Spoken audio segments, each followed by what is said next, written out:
Medicines వాడి వాడి body chemical factory అయిందా? క్యూర్ అవ్వాలంటే మార్చాల్సింది మందులు కాదు, మీ ఆహారపు అలవాట్లు. అండ్ ఒక్కసారి ఎర్లీ 80స్లోకి వెళ్తే సార్, అప్పట్లో మీరు ఒక స్టేట్మెంట్ ఇచ్చారు. నేను పెళ్ళంటూ చేసుకుంటే తెలుగు అమ్మాయినే చేసుకుంటాను అని చెప్పి ఒక స్టేట్మెంట్ ఇచ్చారు. అది మీరు ఏ ఉద్దేశంతో ఇచ్చారో నాకైతే తెలియదు, కానీ మీ వల్ల చాలా ఊర్లలో చాలామంది అమ్మాయిలు పెళ్లి చేసుకోకుండా ఆగిపోయారు. తెలుసా మీకు ఆ విషయం? తెలుసు. యాక్చువల్గా ఒక ఎగ్జాంపుల్ చెప్తాను మీకు. మాది నెల్లూరు జిల్లా కావాలి సార్. అక్కడ ఓల్డ్ టౌన్ అని ఒక ఏరియా ఉంటుంది, పాతూరు ఒక ఏరియా ఉంటుంది. అక్కడ ఒక లేడీ, అంటే మేము చిన్నపిల్లలుగా ఉన్నప్పుడు ఆమె 30 ఏజ్, మేబీ 28 ఆ ఏజ్ ఉండొచ్చు. చాలా మంచిగా ఉంటారు, మంచి ఎత్తు, పర్సనాలిటీ చాలా మంచిగా ఉంటారు. ఆ ఇంటి ముందు నుంచి వెళ్ళిపోయే వాళ్ళందరూ కూడా అప్పటి నుంచి, అంటే మేము పెద్ద అయ్యే వరకు కూడా ఆ ఇంటి ముందు నుంచి వెళ్తుంటే అందరిది ఒకటే డైలాగు, ఈ ఇంట్లో ఒక అమ్మాయి ఉంటుంది, సుమన్నే పెళ్లి చేసుకుంటుందంట, లేకపోతే చేసుకోదంట. అలాగా మేము పెద్ద అయ్యే వరకు కూడా ఆ మాట ఇంటూనే ఉన్నాం. తన తర్వాత చాలా ఏజ్ వచ్చిన తర్వాత పెళ్లి చేసుకుంది. సో నేను ఏం చెప్పట్లేదు, ఇలాంటి అమ్మాయిలు చాలామంది ఉన్నారు. మీకు అది పర్సనల్గా ఫేస్ చేశారా వాళ్ళు? సార్ యాక్చువల్గా మాకు అప్పట్లో ఫ్యాన్ మెయిల్ ఉండేది సార్. సో ఏ హీరో అయినా కూర్చొని ఫ్యాన్ మెయిల్ రాసేవాడు కాదు సార్. దానికి ఒక మనిషి ఉండేవారు, వాళ్ళు రాసేవారు, ఒక ఫోటో పెట్టేసి ఒక కవర్లో పెట్టేసి పంపేవారు. పాప అవతల వాళ్ళు ఏమనుకునేవారంటే నిజంగా హీరో రాసి పంపాడని అనుకునేవారు. తర్వాత వాళ్ళకి తెలిసిందే అతను కాదు అని. బట్ ఏదో అట్లా పిచ్చి పిచ్చిగా ఏదో ఉండేది. బ్యాచిలర్గా ఉన్నప్పుడు చాలామంది పెళ్లి చేసుకోవాలని చెప్పేసి అనుకున్నారు. బట్ మాది ఏంటంటే చెన్నై అవడంతో చాలామంది ఆంధ్ర నుంచి, అంటే అప్పుడు ఉమ్మడి రాష్ట్రం, సో ఆంధ్ర నుంచి వాళ్ళు వెళ్తే లాంగ్వేజ్ ప్రాబ్లం తెలియదు, సో ఎట్లా వెళ్తాం అని చెప్పేసి అక్కడే ఉండిపోయిన వాళ్ళు ఉన్నారు. అప్పట్లో ఎక్కువ సినిమాలు షూటింగ్ కూడా చెన్నైలో జరిగింది, ఆంధ్రాలో జరగల. తక్కువగా నెల్లూరు వరకు ఉండేది మ్యాక్సిమం, లేదు రాజమండ్రి, గుంటూరు, అంతే, వేరెక్కడ జరగల. అది కూడా 15 రోజుల షెడ్యూలే, సో ఎక్కువ కాంటాక్ట్ లేదు. ఇంకోటి వాళ్ళకి ఏంటంటే చెన్నైకి వచ్చి ఎక్కడ వెళ్ళాలి, ఎక్కడ వెతకాలి అని కొందరు వెళ్ళి వెతుకుదాం అని చెప్పి బయలుదేరదామని చెప్పి అన్ని మూట సర్దుకొని వచ్చేసి వెతికిన వాళ్ళు ఉన్నారు. మాకు తెలియకుండా చాలా స్టూడియో గేట్ దగ్గర నుంచొని, అంటే వాళ్ళ ఫీలింగ్ అంటే ఒక స్టూడియో అంటే ఇది ఒకటే, ఇంకా ఇక్కడే వస్తారు అనుకునేవాళ్ళు. పాపం వాళ్ళకి తెలియదు సార్. అంటే sorry to interrupt you sir, చాలామంది అమ్మాయిలు ఒక్కసారి సుమన్ గారిని చూస్తే చాలు అనుకుని బతికిన వాళ్ళు కూడా ఉన్నారు. ఇప్పుడు కూడా అంటే నేను గొప్పగా చెప్పట్లేదు. ఇప్పుడు చాలా ఎక్కువ లొకేషన్స్కి మనం వెళ్తున్నాం సార్, కొంచెం ఫారెస్ట్ లొకేషన్స్, విలేజ్ అని వెళ్తున్నాం కదా. ఇప్పుడు చాలామంది లేడీస్ ఇప్పుడు కూడా వచ్చి, అంటే పెళ్ళి అయిపోయి వాళ్ళకి పిల్లలు అందరూ ఉన్నారు, వచ్చి సార్ మేము ఒకప్పుడు మీ డైహార్డ్ ఫ్యాన్ అండి, సో ఒక్కసారి జీవితంలో మిమ్మల్ని చూడాలి అని చెప్పి అనుకుంటే సినిమాలకు కుదరలా. తర్వాత మీ ఇంటర్వ్యూస్ వచ్చేది టీవీలో, సో ఇంటర్వ్యూ రూపంలో మేము మిమ్మల్ని చూసి అబ్బా సుమన్ అంటే ఇదా, సో మేము చాలా ఆనందపడ్డాం. కానీ ఈరోజు ఫేస్ టు ఫేస్ మీరు వచ్చుంటే మాకు ఏం మాటలు రావట్లేదండి, మేము నిజమా ఇది ఏమిటి అని మాకు తెలియదు. ఎందుకంటే వాళ్ళు చాలా డీప్ ఊర్లో ఉంటారండి, వాళ్ళకి రావడానికి పోవడానికి యాక్సెస్ ఉండదు వాళ్ళకి. సో అట్లా ఇప్పుడు కూడా వచ్చి ఫీల్ అయ్యి చెప్పేవాళ్ళు ఉన్నారు. సో చెప్పి పాపం అంటే ఒక మంచి ఉద్దేశంతోనే, మా పెళ్ళి అయిపోయి మా పిల్లలు, మా ఫ్యామిలీ, మా హస్బెండ్ ఇలా చెప్పి వాళ్ళు ఒక మంచి ఒక సార్ ఫ్యానే కదా సార్, ఇప్పటికీ ఫ్యానే సార్. అది ఏదైనా ఫ్యాన్, మేల్ ఆర్ ఫీమేల్, అవును, వైస్ వర్సా. అవును, ఇప్పుడు ఫీమేల్స్ ఎట్లా ఉన్నారో అలాగే మేల్స్ కూడా ఫీమేల్ హీరోయిన్కి అట్లా ఫ్యాన్ అయిపోయి, ఇప్పుడు చాలామంది హీరోయిన్స్కి ఇది అయిపోయి అట్లా ఉన్న వాళ్ళు కూడా ఉన్నారు. ఇది ఇండస్ట్రీ అంతే సార్, ఇది మనం తప్పదు. ఈ ఒక్క ఇండస్ట్రీలోనే ఉంది అది. నెక్స్ట్ స్పోర్ట్స్లో ఉంది, మళ్ళీ మంచి స్పోర్ట్స్ మ్యాన్ అయితే పెళ్లి చేసుకోవాలని అమ్మాయిలు మీరు చూస్తుంటారు. మంచి స్పోర్ట్స్ కాంపిటీషన్ జరిగేటప్పుడు గర్ల్స్ వస్తారు ప్రపోజ్ చేయడం, బ్యాచులర్గా ఉంటే వస్తారు. ఐ థింక్ అది అంతే, వేరే దేంట్లో లేదు ఇంత క్రేజ్, వేరే దాంట్లో లేదు. అఫ్కోర్స్ బిజినెస్ అయితే అది వేరే అనుకోండి. బట్ ఒక serious question sir, hero Rajasekhar గారితో మీ అనుబంధం ఇప్పుడు ఎలా ఉంది? బాగానే ఉందండి, గుడ్ ఫ్రెండ్స్ అండి. మొన్న కూడా రీసెంట్గా నేను ఏదో ఫంక్షన్లో కలిశాను, జీవిత గారు వచ్చారు, కలిశాను, మాట్లాడాను. వీఆర్ గుడ్ ఫ్రెండ్స్ అండి, మాకేమీ ఫీలింగ్స్ అంటూ ఏం లేదు. గతంలో సాయి కుమార్ గారి వాయిస్ కోసం హీరో సుమన్, హీరో రాజశేఖర్ ఇద్దరు గొడవ పడ్డారు. సాయి కుమార్ గారిని మధ్యలో ఇబ్బంది పెట్టారు. ఆ గొడవ చాలా దూరం వెళ్ళిపోయి సుమను, రాజశేఖరు మాట్లాడుకోని రోజులు కూడా ఉన్నాయి. ఒక వార్త ఇలా నడుస్తూ ఉంది సార్ చాలా సంవత్సరాల నుంచి. లేదు, నాకు వాస్తవానికి సాయి పాపులర్ అయింది నా వల్లనే సార్.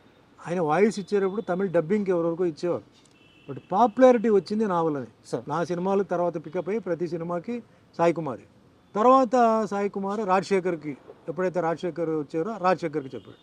దాని తర్వాత ఏమైందంటే ఆయన హీరోగా పోలీస్ స్టోరీ కన్నడ సినిమాలు అవడంతో డబ్బింగ్లు తగ్గించేసాడు ఆటోమేటిక్గా. నాకు ఫోన్ చేసి భయ్యా నేను చెప్పలేకపోతున్నాను ఎందుకంటే నాకు ఇట్లా షూటింగ్స్ అన్నీ వచ్చేసింది, సో ఇంకా మీరు ఎవరైనా ఒకటి చూసుకొని చెప్పేసరికి నేను ఒకటే చెప్పాను, సాయి ఇప్పుడు నేను నీతో మాట్లాడేది తెలుగే, తమిళ్ కాదు, సో నాకు ఆ భయం లేదు, నాకు నేను ఐ కెన్ మేనేజ్, నేను చేసుకోవచ్చు. ఇప్పుడు it's up to the producer, అంటే క్యారెక్టర్ని బట్టి టోన్ని బట్టి. ఇప్పుడు ఫర్ ఎగ్జాంపుల్ అన్నమయ్య ఉందండి, అన్నమయ్య సినిమాకి బాలు గారు మాట్లాడారు, ఎందుకంటే అటు పద్యాలు ఉన్నాయి. అవును, ఇట్లా కొంత డైరెక్టర్స్కి కొన్ని బ్రెయిన్లో కొన్ని ఉంటాయి, వాయిస్, ఆ క్యారెక్టర్, ఆ హెవీనెస్. సో నన్ను మాట్లాడమంటే నేను డెఫినెట్గా నేను మాట్లాడవచ్చు. అండ్ నాకు అంటే మాట్లాడితే ఏంటంటే అవార్డు వస్తుంది ఆ పిచ్చి నాకు లేదు. నాకు అవార్డు ఆల్రెడీ నాకు భగవంతుడు ఇచ్చేసాడు ఈ ఇండస్ట్రీలో, ఇంకా అది కావాలని చెప్పి అట్లేం కాదు. బట్ సుమన్ మాట్లాడితే బాగుంటుంది, సుమన్ మాట్లాడితే ఆయన టేక్లో ఎలా మాట్లాడారో ఆ విధంగా ఉంటుంది, ఎస్పెషల్లీ ఇంగ్లీష్ వర్డ్స్ మిక్స్ అయ్యేటప్పటికి అన్నప్పుడు నేను చెప్తున్నాను. కొందరేమో లేదు సార్ వాయిస్ సాఫ్ట్గా ఉంది, కొంచెం దీనికి బేస్ వాయిస్ కావాలి సార్, మీరు చెప్పుకోండి అంటున్నారు. సో నాకు మైండ్ ఆ సైడ్లో పోవట్లేదండి, ఇది నా వాయిస్ ఇలా ఉండాలి, అలా ఉండాలి, ఇలా ఉండాలి, అలా కాదు. సో ఎప్పుడు నాకు రాజశేఖర్ గారికి అలాంటిది ఏం లేదు సార్, ఏదో అనుకోవడం తప్ప లేదు. మళ్ళీ అదే సాయి కుమార్ వచ్చేసి భయ్యా నేను చెప్తాను సార్, భయ్యా నాకు చెప్పండి ఏదైనా పిక్చర్, మంచి పిక్చర్ క్యారెక్టర్ ఉంటే చెప్పండి, నేను టైం తీసుకొని వస్తాను, ఓకే ఎంతైనా మీరే నాకు ఎందుకో గిల్టీగా ఫీల్ అవుతున్నానంటే, లేదు సార్ అలాంటి క్యారెక్టర్ వస్తే నేను చెప్తాను అయితే నేను, so you carry on with your work అని చెప్పేసి కన్నడలో ఆయన బిజీగా హీరోగా ఉన్నప్పుడని మేము డిస్టర్బ్ చేయలే అతన్ని. మరి రాజశేఖర్కి ఆయనకి ఏం జరిగిందో అదంతా నాకు తెలియదు. But myself, Sai Kumar, Rajasekhar openly we are all very good friends అండి. ఎవడో ఏదో చెప్పి ఏదో పడట్లేదు అది ఇది చెప్పడం తప్ప ఏం లేదు, వీఆర్ వెరీ హ్యాపీ. అండ్ ఒక యాంగ్రీ యాక్షన్ పోలీస్ ఆఫీసర్ రోల్లో మీరు ఒక సినిమా చేశారు, నేటి భారతం అనుకుంటారు తెలుగులో. ఆ సినిమా రిలీజ్ అయిన తర్వాత చాలామంది యువత పోలీస్ అవ్వాలి, డిపార్ట్మెంట్లో చేరాలి, దేశానికి సేవ చేయాలి, ఒక ఇన్స్పిరేషన్ ఇచ్చిన సినిమా అది. ఆ సినిమాలో మీ యాక్షన్ పీక్స్లో ఉంటుంది, సినిమా కూడా సూపర్ హిట్. అయితే నా క్వశ్చన్ ఏంటంటే సార్, మీకు ఒక గ్యాప్ వచ్చిన తర్వాత రాజశేఖర్ గారికి అంకుశం, మగాడు ఇలాంటి బ్లాక్ బస్టర్ మూవీస్ పడ్డాయి, కానీ యాక్చువల్గా సుమన్ కానీ ఆ లెగసీ అలాగే కంటిన్యూ అయి ఉంటే, ఆ బ్రేక్ కానీ రాకుండా ఉండుంటే, ఇప్పుడు రాజశేఖర్కి ఏవైతే సినిమాలు పడ్డాయో ఆ సినిమాలన్నీ సుమన్ వే అని చెప్పి ఒక టాక్ ఉంది, మీ దాకా ఆ టాక్ వచ్చింది. ఇప్పుడు నేను సినిమా ఫీల్డ్కి సంబంధం లేనివాడు సార్, సినిమా యాక్టర్ అవుతా అని చెప్పి ఫిల్మ్ ఇన్స్టిట్యూట్కి వెళ్ళా, సినిమా యాక్టర్ అవుతా అని చెప్పి ప్రొడ్యూసర్ని కలవడం, డైరెక్టర్ని కలవడం, ఈ పనికి నేను వెళ్ళా సార్. నన్ను బలవంతంగా సినిమా ఫీల్డ్ లాక్కొచ్చారు తమిళ్ కిట్టు. ఇప్పుడు యాస్పిరేషన్ ఉండేవాళ్ళు ఫిల్మ్ ఇన్స్టిట్యూట్కి పోయి డ్రామాలు, ఆ రోజుల్లో డ్రామాలు చేయాలి, అది వేరే. నేను ఆ యాస్పిరేషన్ లేదు, ఎందుకంటే నాకు బ్యాక్గ్రౌండ్ లేదు సార్, ఆ ఫీలింగ్ లేదు, యాక్టింగ్ తెలియదు, డాన్సింగ్ తెలియదు, ఏమి ఓన్లీ కరాటే బ్లాక్ బెల్టే. అక్కడి నుంచి ట్రాన్స్ఫర్మేషన్ ఇంటూ అన్ యాక్టర్ అండి. సో ఒక ప్రొఫెషన్గా మెల్లిగా అది మారడం. దాని తర్వాత కూడా నాకు ఏంటంటే ఏమో కంటిన్యూ చేయాలా వద్దా అని ఎప్పుడు నాకు ఇదే, అంటే ఈ రొటీన్ వర్క్ చేయడం, మార్నింగ్ లేస్తే పరిగెత్తి వెళ్ళడం, డైలాగులు చెప్పడం, ఫైట్లు, ఇవన్నీ నాకు కొన్నిసార్లు కొంచెం బోర్ కొట్టేది. ఏం వేరే ఏం లేదు, ఇది కానీ హీరో ఉన్నప్పుడు అదే డైలాగులు వేరే రైటర్స్ వేరే స్లాంగ్లో రాస్తారు, ముందుది వెనక్కి ముందు రాస్తారు, మ్యాటర్ ఒకటే. సో అట్లా కొన్నిసార్లు వచ్చింది. తర్వాత ఆఫ్టర్ 10 years తర్వాత స్టాప్ చేద్దాం అనేసరికి 10 సినిమాలు రావడం, ప్రెషర్తో ఒప్పుకోవడం, అట్లాగా నాకు 47 years నాకు కంప్లీట్ అయిపోయింది. అంతేగాని నెంబర్ 1 అయిపోవాలి, వాడు వస్తే నేను వదలకూడదు, లేకపోతే వాడెట్లా ఓవర్టేక్ చేస్తాడు అనేది నేను ఎప్పుడు అనుకోలేదు. బట్ అప్పుడు టాక్ ఏంటంటే ఈ సినిమా సుమన్ చేయాల్సింది, రాజశేఖర్ చేస్తున్నాడు సార్, ఈ సినిమా సుమన్కి అట్లా టాక్ ఒకటి వచ్చింది. బట్ నేను దాని గురించి పెద్ద, ఎందుకంటే ఛాలెంజెస్ తర్వాత వస్తూనే ఉంటారు సార్, మనమే ఉండాలి అనుకుంటే ఎట్లా. ఈరోజు మీరు అంటే కంపేర్ చేస్తే ఈరోజు హీరోస్ లిస్ట్ వచ్చేటప్పటికి చాలామంది ఉన్నారు. అవును, మనం ఎవరిని ఆపలేము, ఎందుకంటే ఆ ఫ్లో పోతూనే ఉంటుంది. మన లెవెల్ని, మన స్టాండర్డ్ని ఇంప్రూవైజ్ చేసుకొని బెటర్ క్యారెక్టర్స్తో పోవడం తప్ప మనం వాళ్ళు రాకూడదు అని మనం బాధ పెట్టలేము. సో మనం వాళ్ళు కూడా ఈయన రాకూడదు అని చెప్పేసి ఆపడానికి లేదు. అంటే లేదు సార్, అంటే సుమన్ అనే వ్యక్తి ఏ రోజు కూడా అలా ఆలోచించిన మనిషి కాదు, అది అందరికీ తెలుసు. కాకపోతే ఇలాంటి ఒక టాక్ ఉందని మీకు చెప్పాలనే ఉద్దేశంతో ఈ క్వశ్చన్ అడిగాను. వచ్చింది, టాక్ వచ్చింది. సో అండ్ మీరు లైఫ్ గురించి మీ కెరీర్ గురించి మాట్లాడేటప్పుడు చాలా ఎక్కువ సార్లు దేవుడి ప్రస్తావన తీసుకొని వస్తారు. సో దేవుడిని మీరు చాలా బలంగా నమ్ముతారు. అయితే ఒక ఇంటర్వ్యూలో మీరు మాట్లాడుతూ నా పైన చేతబడి కూడా జరిగింది అని చెప్పి మీరు అన్నారు. సార్ మీ పైన జరిగిన అక్రమ కేసులు వాటి గురించి అన్ని వివరాలు అందరికీ తెలుసు. దాని నుంచి మీరు కడిగిన ఒక ముత్యంలాగా ఎలా బయటపడ్డారో కూడా అందరికీ తెలుసు. అయితే ఈ చేతబడి చేపించిన వ్యక్తులు ఎవరు సార్? అది తెలియదండి. ఇప్పుడు కూడా అది చాలా ఇండస్ట్రీలో కూడా ఇప్పుడు కూడా బిజినెస్, ఫిల్మ్ ఇండస్ట్రీ తర్వాత వాటిలంతా ఇప్పుడు జరుగుతూనే ఉన్నాయి ఇప్పటికీ. కేరళలో చాలా ఫేమస్ చోటాని కరే అని చెప్పి ఒక ప్లేస్ ఉంది సార్. అక్కడ ఈ చేతపడి చేసింది తీసేయడం చాలా మందికి తెలియదు. అంటే రకరకమైన మెథడ్స్, విచ్ క్రాఫ్ట్ అంటారు చూసారా, రకరకమైన ఇవి ఇంకా జరుగుతూనే ఉన్నాయి సార్. కేరళ వాళ్ళకి బాగా తెలుసు ఎట్లా దాన్ని ప్రయోగం చేయడం, ఎట్లా దాన్ని చేయడం, డల్ చేయడం, లేకపోతే మనస్పర్ధాలు తీసుకురావడం, అది ఇప్పుడు కూడా ఉందన్నమాట. అది అప్పట్లో నాకు అంటే కొందరు ఏం చెప్పారంటే కొంచెం టైంలో అంతా ఇది జరిగింది చెప్పేసరికి నేను కూడా తర్వాత అక్కడికి వెళ్ళిపోయి, అంటే వాళ్ళు ఏదో చేశారండి, ఏదో పూజ చేయాలన్నారు, ఏదో చేసాం, విడిపించాం, అయిపోయింది అన్నారు. ఓకే, అదేం నేను కాదు అని నేనేం చెప్పను. బట్ నేను ఏమి నమ్ముతానంటే నేను చెప్తున్నాను చూసారా, టైం అనేది, ఆ డెస్టినీ అనేది ఒక డిజైన్ పెట్టేసింది సార్. ఈ సంవత్సరం ఇది, ఈ సంవత్సరంలో ఈ నెల ఇది, ఈ నెలలో ఈ వారం ఇది, వారంలో ఈ రోజు ఇది, అది జరిగి తీరాలి. అది జరిగి తీరాలి సార్. అది నా ఎక్స్పీరియన్స్తో చెప్తున్నాను.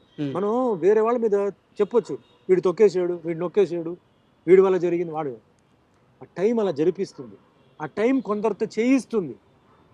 వాళ్ళకి చెయ్యాలనే ఉద్దేశం లేదు, అది వాళ్ళ రాతే. అది వాళ్ళ రాతే. ఆ కర్మ, అదే కర్మ అనేది ఆ తప్పు చేయిస్తుంది అక్కడ. వాళ్ళు తర్వాత అనుభవించాలి. ఖచ్చితంగా సార్, ఖచ్చితంగా వాళ్ళు ఫ్యామిలీతో అనుభవిస్తారు. నాకు దెబ్బ తగిలిందంటే నా చేయి నొప్పి అండి, నా ఇంట్లో పిల్లలకు దెబ్బ తగిలితే ఏంటండి, వాళ్ళకన్నా నాకు నొప్పి ఉంటాడు. అది అలాగే రోగాలు రావడం, రోగాలు కూడా టైంని బట్టి సార్ వస్తుంది. మన బాడీలో ఫుల్ ఏంటంటే, అంటే నేను కొంచెం ఎస్ట్రాలజీ చదివాను సార్. మన బాడీలో ప్రతి part is connected to planet అండి సార్. ఏదో ప్రాబ్లం ఉంది అంటాడు డాక్టర్, అంటాడు నీకేమీ లేదు, నువ్వు బాగానే ఉన్నావా, నువ్వు ఎక్కువగా ఆలోచిస్తున్నావు, నీ రిపోర్ట్స్ అని బ్రహ్మాండంగా ఉంది అంటాడు. కానీ అతనికి సరిగా లేదు, రాత్రి నిద్ర పట్టట్లేదు, శ్వాస సరిగా రావట్లేదు, ఏదో అంటాడు. అన్డయాగ్నోజబుల్ డిజీజ్ అంటారు. వాడి కష్టం వాడికి ఒక్కడికే తెలుస్తుంటుంది, వాడికే తెలుసు. అదే దట్ ఈస్ టైం. అలాగే బాగా తాగుతాడు సార్ వీడు, ఉదయం మధ్యాహ్నం సాయంత్రం కూడా తాగుతాడు, 10 సంవత్సరాల నుంచి తాగుతున్నాడు, కానీ ఇంకా బ్రహ్మాండంగా ఉన్నాడు అంటారు. అది టైం. అంటే ఆ గ్రహాలు, లోపల ఉన్న గ్రహాలు అంత బలంగా ఉంటాయి సార్. యాక్సిడెంట్ జరుగుతాయి సార్, అయిపోయాడు అనుకుంటాం, బ్రతికిపోతారు, తిరిగి వస్తాడు. కొందరు నుంచి అలా పడిపోతారు. అవును. All this is connected to time అండి. Family, career, health, wealth, prosperity, అధికారం, అవన్నీ టైం కనెక్టెడ్. మనం అందుకే చెప్తాను కదా, అవతల వాడిని చూసి ఎప్పుడు మనం వాడెలా ఉన్నాడు నాకు ఇలా ఉండాలి, అవదు, కష్టం. సార్ ఆస్ట్రాలజీ అన్నారు కాబట్టి నాకు ఒక చిన్న డౌట్ ఉంది. అంటే మీకు గురుడి స్థానం చాలా బలంగా ఉంది, బుధ గురు, అంటే నాకు కొంత అవగాహన ఉంది, అందుకని అడుగుతున్నాను. మీ జాతకం ప్రకారం బుధ స్థానం, గురు స్థానం చాలా బలంగా ఉంది. అండ్ మీకే తెలియకుండా చిన్నప్పుడు ఒక ఆర్ట్ ఫామ్ నేర్చేసుకున్నారు, మార్షల్ ఆర్ట్స్. అంటే గురుగ్రహం బలంగా ఉన్న వాళ్ళకి ఆర్ట్స్ వచ్చేస్తాయి. ఖచ్చితంగా మీ జాతకంలో మీరు ఇండస్ట్రీలోకి ఒక ఆర్ట్ వైపు రావాలని రాసిపెట్టి ఉండాలి, కానీ మీ జాతకంలో అది లేదంట. అవును. ఎలా సార్ ఇది పూర్తిగా విరుద్ధంగా ఉంది? పైవాడు అండి, ఇక్కడే వస్తుంది. ఇప్పుడు అన్నిటికన్నా శక్తి అనేది మహాశక్తి సార్. ఆ శక్తి ఏంటంటే, ఇప్పుడు మనిషి జాతకం రాస్తాడు సార్, జాతకాన్ని కూడా ఉల్టా తిప్పగలిగే శక్తి పైవాడు సార్. ఓకే. చాలామంది జాతకం చెప్తారు సార్, ఆ డెత్ అనేది ఎవడైనా కరెక్ట్గా చెప్పగలుగుతాడా? చెప్పలేడు. అదేంటి, వాడు జాతకం అయిపోయింది కదా, వాడు ఇంకా వాడు ఉన్నాడు ఏంటి, ఇంకా వాడు తిరుగుతున్నాడు ఏంటి అంటారు. పైవాడు అదే మిరాకిల్. మిరాకిల్ మీనింగ్ ఏంటంటే అది, వాడికి టైం అయిపోయింది.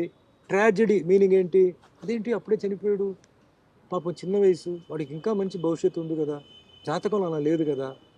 కర్మ. పెళ్ళి అయిన తర్వాత అన్ని జాతకాలు చూసి పెళ్లి చేస్తారు సార్ కదా. అవును.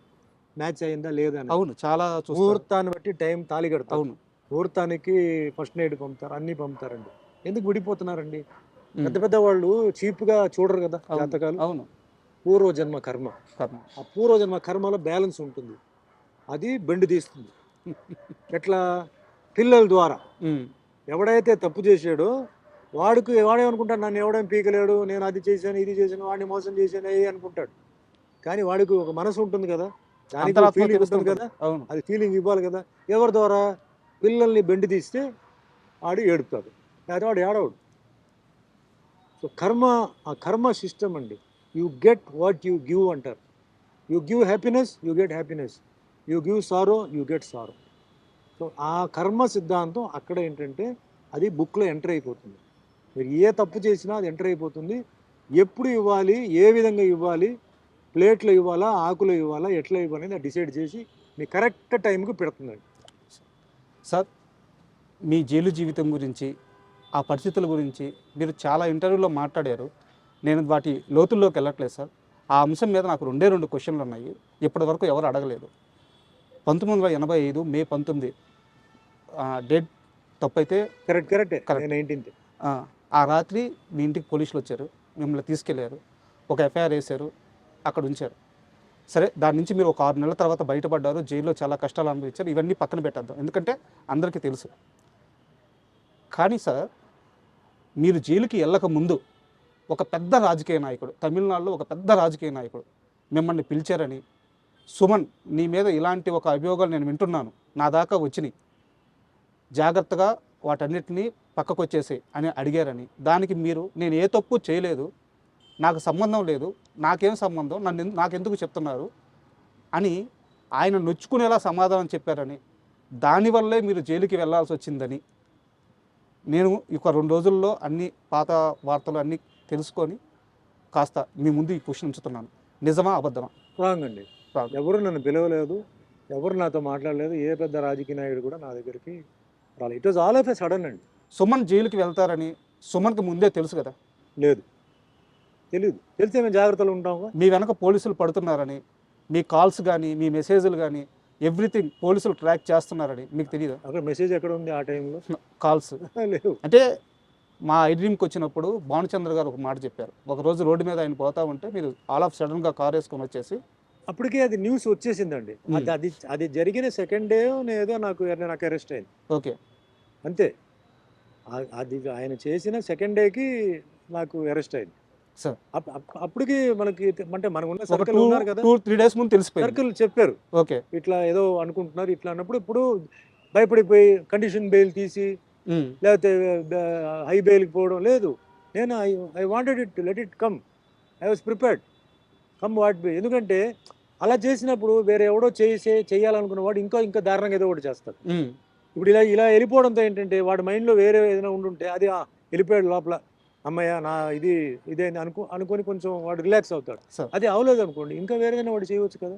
సో రాని చూద్దాం, నా టైం ఎలా ఉందో చూద్దాం, ఏం జరుగుతుందో చూద్దాం అని చెప్పి నేను ఐ ఫేస్డ్ ఇట్. నేనేమి పారిపోయి ఎవరి రికమెండేషను లేకపోతే ఎవరిది ప్రెషరు అట్లాంటిది ఏమి నేను ఇది అడాప్ట్ చేయలే. ఇట్స్ మ్యాటర్ ఆఫ్ టైం అండి, అంతే. రకరకంగా న్యూస్ ఉంటుంది, అది ఇది అని. బట్ నా లెక్క ప్రకారం అది ఓన్లీ టైం.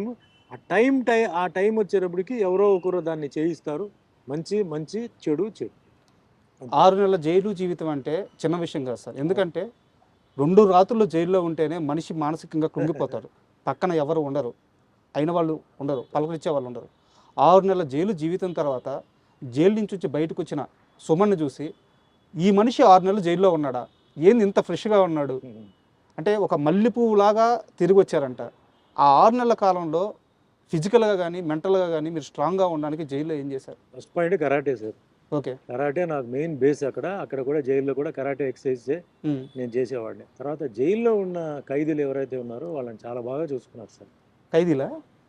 ఎప్పుడు నేను అందుకే సెక్యులరిజం అనేది నాకు చిన్నప్పుడు సెక్యులరిజం. నేను పుట్టింది హిందూ ఫ్యామిలీ, నా పక్క ఇల్లు Muslims.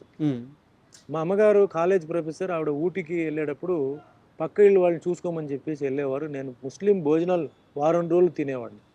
I studied in a Christian school sir, church Pak అని చెప్పి కాన్వెంట్ అనమాట. సో క్రిస్టియన్ ముస్లిం రెండు అక్కడ వచ్చేసింది.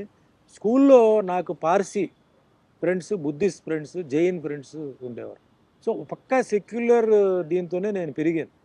స్కూల్లో కూడా మొత్తం అంటే ఆల్మోస్ట్ ఆల్ కాలేజ్ వచ్చే వరకు సెక్యులరిజమే. జైల్లో వెళ్ళినప్పుడు రకరకమైన మనుషులు ఉన్నారు. తప్పు చేసిన వాళ్ళు ఉన్నారు పరిస్థితిని బట్టి, తప్పు చేయని వాళ్ళు ఉన్నారు. బట్ అందరికీ సింపతి నా మీద, నాకు అలా జరగడంతో అందరూ సింపతిగా ఫీల్ అయ్యి వాళ్ళ భోజనాలు కూడా నాకు సగం సగం సగం వాళ్ళు డైలీ షేర్ చేసేవారు. బా. మీరు తగ్గకూడదు సార్, మీరు ఎలా వచ్చారో ఉమ్, బయటికి వెళ్ళినప్పుడు దానికన్నా మీరు బెటర్గా వెళ్ళాలని చెప్పి వాళ్ళకి ఇస్తుందే రేషన్ అండి. వాళ్ళకి అవును. ఫ్రీ మీల్స్ ఉండదు. అవును. ఆ రేషన్లో కూడా నాకేంటంటే నాకు టిఫిన్ కానీ మధ్యాహ్నం భోజనం కానీ నైట్ నాన్ వెజిటేరియన్ అన్ని పెడతారు, వారానికి 3 సార్లు పెడతారు. మీరు తినాలి అని చెప్పి నన్ను చూసుకుంది ఎవరంటే మొత్తం జైల్లో ఉన్నవాళ్ళు. ఎందుకంటే జైలు వాళ్ళు ఎక్స్ట్రా ట్రీట్మెంట్ చేయరండి. సార్ పొలిటికల్ ప్రిజనర్ అయితే చేస్తారు, పొలిటికల్ ప్రిజనర్కి చాలా బాగా చూసుకుంటారు. బట్ నార్మల్ పర్సన్ ఎవరైతే రిమాండ్లో వచ్చున్నారో వాళ్ళని మామూలుగానే ట్రీట్ చేస్తారు. నేను బయట రావడానికి ఆ టైంలో మెయిన్ ఎవరంటే ఆ జైల్లో ఉన్న జైలు ఇన్మేట్సే. దాంట్లో హిందూ, ముస్లిం, క్రిస్టియన్ అందరూ అన్ని క్యాస్ట్, అంటే తమిళనాడు ఉమ్, ఉమ్. అన్ని క్యాస్ట్ అన్ని రకమైన మతాలు కులాలు ఉన్న వాళ్ళు చూడడంతోనే నేను బయటకు వచ్చినప్పుడు ఎవరు నమ్మలా. సార్ ఎవరు ఈయన జైలుకి వెళ్ళింది బ్రహ్మాండంగా ఉన్నాడు, ఈయనకేంటి అబద్ధం చెప్తున్నారు చాలా మంది చెప్పేవారు. సో అవన్నీ భగవంతుడు చూసుకున్నాడు. ప్రాసెస్ ఏంటంటే ఇట్స్ ఎ లెర్నింగ్ ప్రాసెస్. మనం లైఫ్లో ఒక జర్నీ ఏమేమి నేర్చుకోవాలో, ఏ ఏజ్లో నేర్చుకోవాలి, ఎలా నేర్చుకోవాలి అన్నీ నాకు ఆ టైంలో ఒక మంచి ఒక లెసన్ లాగా నాకు వచ్చి ధైర్యం అండి ఫేస్ చేయడానికి ఏదైనా సరే. ఇప్పుడు ఒక లెవెల్లో ఉన్నాం, కిందకి వెళ్ళిపోయాం, ఇప్పుడు ఎలా ఉండాలి, మళ్ళీ పైకి వస్తాం. సో అట్లా బ్యాలెన్సింగ్ ఆఫ్ లైఫ్ నాకు ఇలాంటి జర్నీలో నాకు జరగడంతో ఈరోజు ఏదో డెస్పరేట్ అయిపోవడం, ఉక్కిరి బిక్కిరి అయిపోవడం, డ్రగ్స్కి వెళ్ళిపోవడం, never. Drugs never, because every day will not be same. ఆ దెబ్బలు పడితే కదా సార్ ఈ స్ట్రాంగ్నెస్ వచ్చేది. ఇప్పుడు అంటారు కదా, today is not like yesterday, tomorrow will not be like today. So అది మైండ్లో కొన్ని అలా ఫిక్స్ అయిపోతే మళ్ళీ ఎవడేం పీకలేరు. సార్ 35 సంవత్సరాలుగా ఆ కేసు నుంచి మీరు బయటకు వచ్చేసారు. కానీ 35 సంవత్సరాలుగా ఎక్కడో దగ్గర ఆ ప్రస్తావన వస్తుంది. ఏదో ఒక సమయంలో అందరూ నమ్మిన కొత్త తరానికైనా సరే ఆ రోజు సుమన్ ఆ తప్పు చేయలేదని మళ్ళీ కొత్తగా వాళ్ళు తెలుసుకోవాల్సి వస్తుంది. అది జరిగి ఉండకూడదు, జరిగిపోయింది. అయితే ఆ కేసు జరిగిన రోజు నుంచి మీతో పాటు ఒక వ్యక్తి కూడా సఫర్ అవుతున్నారు, మెగాస్టార్ చిరంజీవి గారు. ఈ మొత్తం కేసులో ఆయన ఇన్వాల్వ్మెంట్ అస్సలు లేనే లేదు అని మీరు కనీసం కొన్ని 10 సార్లు క్లారిటీ ఇచ్చున్నారు. ఆయన మీడియా ముఖంగా ఇప్పటికే ఒక 5-6 సార్లు క్లారిటీ ఇచ్చున్నారు.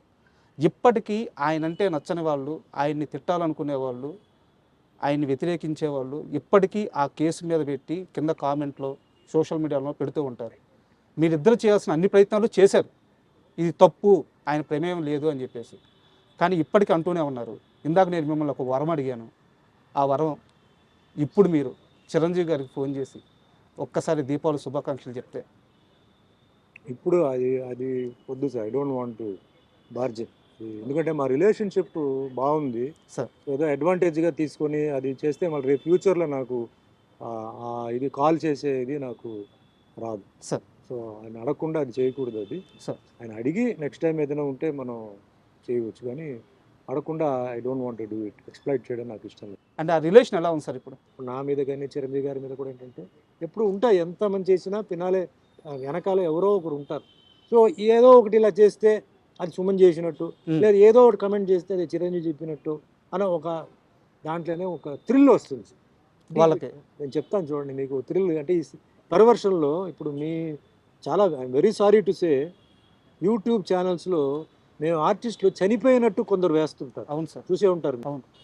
ఏదో ఫోటో పెట్టి అవును. లాంగ్ షాట్లో ఏదో మా రిజంబ్లెన్స్ కొంత పెట్టి మధ్యలో క్లోజప్లు పెట్టి, అది పర్వర్షన్, అది వన్ టైప్ ఆఫ్ పర్వర్షన్.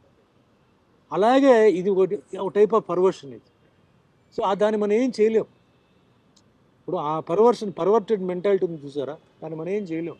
కానీ ప్రాసెస్లో ఏమవుతుందంటే చాలామంది బాధపడతారు, చాలామంది షాక్ తింటారు, చాలామంది అభిమానులు తట్టుకోలేకపోతారు. వాళ్ళు ఫోన్ చేసి మాకు అడుగుతుంటారు, సార్ ఏదో న్యూస్ వచ్చింది ఇట్లా అంటే వేరే హీరో మీకు తెలుసు కదా జరిగిందా సార్ అట్లా అంటారు. అదేంటి వాళ్ళు అంటారు అంటే ఛానల్ చూడండి, మెయిన్ టీవీ ఛానల్స్ చూడండి అంటే ఛానల్స్లో రాలేదు సార్ అంటే ఉండండి అని చెప్పి మళ్ళీ మేము ఎంక్వైరీ చేసి లేదు అదేంటి సార్ టీవీలో అట్లా వేస్తారేంటి అని బొమ్మ వేసి బాడీ చూపించి అంటే మీరు సరిగా చూడండి అయ్యా బాడీ ఎవరిది, అది ఏంటది, ఫోటో ఉండొచ్చు కట్ షాట్ అది. అవును. ఈ ఫోటో అది బాడీ, పాపం వీళ్ళకి తెలియదు ఎడిటింగ్. అవును. అట్లా చాలా జరుగుతున్నాయి. సో అట్లా ఏంటంటే పాపం చిరంజీవి గారిని ఆ విధంగా ఇచ్చేయడం ఒక శాడిజం అది. ఆయన్ని ఏదో మెంటల్గా హ్యారెస్ చేయాలని వేరే రకంగా వాళ్ళు చేయలేకపోతున్నారు, కనీసం ఈ రకంగా చేయాలని చెప్పి పాపం చేస్తున్నారు. అంటే అంతకన్నా వర్స్ట్ ఫెలోస్ ఇంకెవరు లేరు. మరి నేను చిరంజీవి గారు బెస్ట్ ఆఫ్ ఫ్రెండ్స్ అండి. మేము అప్పుడప్పుడు కలుస్తుంటాం, మాది గెట్ టుగెదర్ ఉంటుంది. మేము హ్యాపీగా సాయంత్రం 6 గంటల నుంచి ఉదయం 6 గంటల వరకు హ్యాపీగా మేము ఆడుకుని మా మొత్తం ప్రపంచాన్ని మర్చిపోయి మేము హ్యాపీగా మీ 80s బ్యాచ్ అందరూ 80s బ్యాచ్ మేము హ్యాపీగా ఉంటున్నాం. మాకు అలాంటిది ఏ ఫీలింగ్ లేదు. ఎవరి ప్రాబ్లం వాళ్ళది, ఎవరి సక్సెస్ వాళ్ళది. బట్ అక్కడ మటుకు ఏంటంటే వీఆర్ ఆల్ వన్. నేల మీద కూర్చుంటాం, పాటలు పాడతాం, డాన్స్ ఆడతాం. రజనీ గారు వస్తారు, అందరూ జాకీ ష్రాఫ్ వస్తారు, భానుచందర్, మలయాళం ఆర్టిస్ట్ శరత్ కుమార్, అందరూ వస్తారు. మాది వేరే. అది అక్కడ డబ్బు సక్సెస్ అదంతా ఉండదు. ఆ ఇయర్లో ఎవరైతే ఉన్నారో ఆ గ్రూప్ అనమాట. అట్లా. అండ్ మీరు ఇందాక ఈ యూట్యూబ్ ఛానల్స్ గురించి వాటి గురించి ఇప్పుడున్న జర్నలిజం గురించి ఒక మాట తీశారు కాబట్టి ఈ మధ్యకాలంలో మీరు సినిమా ప్రెస్ మీట్లు గమనించుంటారు. మనకి వేరే రాష్ట్రాల నుంచి వచ్చిన హీరోలను పట్టుకొని మీరు హీరో మెటీరియల్ కాదు అని చెప్పడం, ఒక హీరోని పట్టుకొని ఉమ్నైజరా అని అడగడం, అంటే వాళ్ళ మనోభావాలు, వాళ్ళ ఆత్మస్థైర్యం, వాళ్ళ ధైర్యం అన్నీ దెబ్బతినేలాగా జర్నలిస్ట్ ప్రెస్ మీట్లో క్వశ్చన్స్ అడగడం మీ దాకా వచ్చుంటాయి అనుకుంటున్నాను. వచ్చింది. మీరు చూసిన సినీ జర్నలిజం ఎలా ఉండేది, ఇప్పటి సినీ జర్నలిజం ఎలా ఉంది?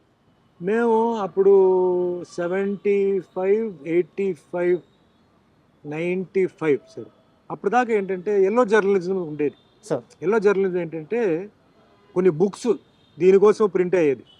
అది ఎక్కడ ప్రింట్ అవుతాయో తెలియదు, మార్కెట్లో ఉంటాయి. సెక్షువల్ స్కాండల్స్, ప్రొడ్యూసర్కి డైరెక్టర్కి ఏదో గొడవ, తర్వాత హీరో హీరోయిన్కి ఏదో పెళ్ళి అయిపోయిందని, లేకపోతే ఏదో ఇట్లాంటివన్నీ వచ్చేది. అది దానికి ఒక మార్కెట్ ఉండేది, అది కొనుక్కునేవారు చాలామంది. అది నిజం అనుకొని మళ్ళా సార్ ఆ ఫొటోస్ కూడా ఏంటంటే తలకాయ కట్ చేసి పెట్టడం. ఇప్పుడు కొన్ని హీరోయిన్స్ నేకెడ్గా ఉండేలాగా హెడ్ని కట్ చేసి, అది బాగా తెలిసేది హెడ్ కట్ చేసి పెట్టారని. మీ తరం కూడా చాలా ఇబ్బందులు పడ్డారు అప్పుడు అన్నీ ఉండేది సార్. బట్ అది ఒక గ్రూప్ వేరే. But good journalist were there.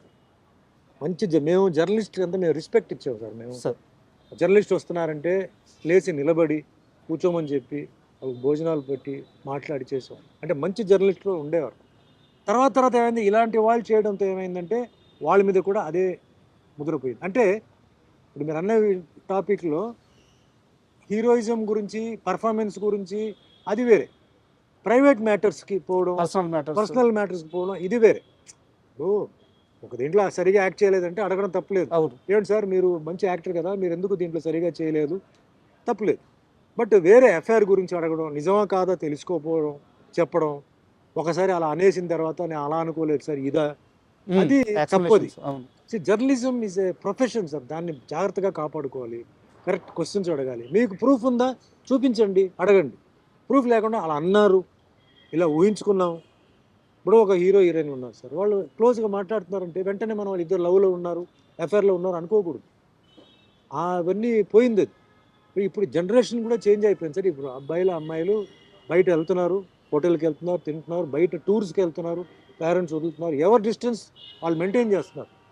స్టూడెంట్స్ని చాలామంది మనం తప్పుగా అనుకుంటాం, రాంగ్ అది. వాళ్ళు they are thinking in a different way. మనకన్నా వాళ్ళు 100 times బాగా, అంటే ప్రొఫెషన్గా మనం ఎలా ఎదగాలి, ఫ్యూచర్లో నువ్వు ఏమవుతున్నావు, ఏం చదువుకుంటున్నావు, నీ ప్లాన్ ఏంటి, ఈ విధంగా ఆలోచించే వాళ్ళు ఉన్నారు. టూర్స్కి వెళ్తున్నాం, ఆ మధ్యలో కొంచెం అలాంటివి వచ్చి కొంచెం జర్నలిస్ట్ మీద కొంచెం బ్యాడ్ వచ్చింది. సో జర్నలిస్ట్ని అవాయిడ్ చేయాలని చెప్పి కొన్ని వచ్చింది. కొన్ని జర్నలిస్ట్ మీద కూడా ఏంటంటే కొందరు వాళ్ళు మిస్బిహేవ్ చేయడం, వాళ్ళు మాట్లాడడం తెలియక ఏదో, అంటే 10 మంది ముందు మనం అడిగితే అని చెప్తాం, అక్కడతో మేము కట్ చేసేస్తాం కదా, మేము ఎంకరేజ్ చేయం కదా. సో జర్నలిస్ట్ అనేది ఇట్స్ ఎ గ్రేట్ ప్రొఫెషన్. అది కరెక్ట్గా హ్యాండిల్ చేయాలి. కరెక్ట్గా చేస్తే ఎప్పటికీ మర్యాద ఉంటుంది, ఎప్పటికీ రెస్పెక్ట్ ఉంటుంది. లేకపోతే ఆ రెస్పెక్ట్ పోతుంది సార్.